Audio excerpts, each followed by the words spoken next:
తెలుసు, కథ అని తెలుసు, కథలన్నీ కంచికే చేరునని తెలుసు.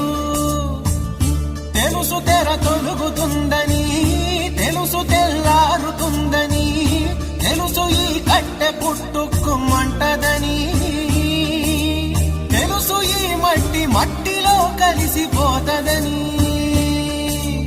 ఇన్ని తెలిసి ఇరకాటంలో పడిపోతావు ఎందుకని? మాయా